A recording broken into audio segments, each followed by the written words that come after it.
Hello, and welcome to Sleep and Speak, bedtime stories to learn English and sleep. Get cozy, close your eyes, and let's begin. Today's story is called The Balloon That Would Not Pop. Once there was a shiny red balloon.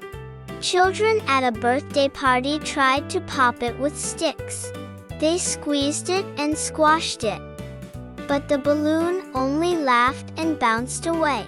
"I am strong because I am full of joy," it said. The birthday boy Miguel asked, "Will you play with us?"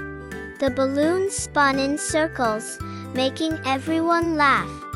The children stopped trying to break it and began to dance with it. The balloon floated happily, spreading laughter all around. The end. Good night, dream well, and see you tomorrow.